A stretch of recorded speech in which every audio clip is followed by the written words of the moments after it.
যদি আপনি ভগবান শ্রীরামের বিশেষ কৃপা আপনার জীবনে চান, তাহলে 27 মার্চ আপনার জন্য খুবই গুরুত্বপূর্ণ হতে চলেছে।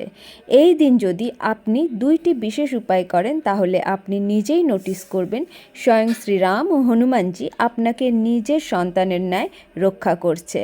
উপায় জানতে আগে আমার চ্যানেলটিকে আপনাকে সাবস্ক্রাইব করতে হবে। ভিডিও ভালো লেগে থাকলে লাইক অ্যান্ড শেয়ার করতে ভুলবেন না। 27শে মার্চ এই 2 বিশেষ উপায় করতে একদম ভুলবেন না। যদি আপনার বাড়ির কাছে কোনো ভগবান শ্রীরামচন্দ্রের পুরো পরিবারের মন্দির থাকে, তাহলে সেই মন্দিরে আপনি বস্ত্র দিয়ে আসুন। উপহারস্বরূপ পঞ্চামৃততে তুলসী পাতা দিয়ে ভোগ হিসেবে নিবেদন করুন। 11 বা 21 বা 51 বা 108টি পান পাতাতে রাম নাম লিখে একটি মালা তৈরি করে হনুমানজিকে পরিয়ে দিন।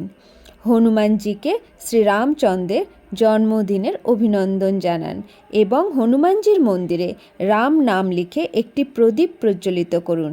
এই সময় রাম নাম উচ্চারণ করতে করতে আপনার মনের ইচ্ছা আপনি ভগবান রামচন্দ্রের সামনে অথবা হনুমানজির সামনে বলুন। দেখবেন আসছে রামনবমীর আগে আপনার মনের ইচ্ছা অবশ্যই পূরণ হয়ে যাবে। কমেন্টে জয় শ্রীরাম লিখে যাবেন।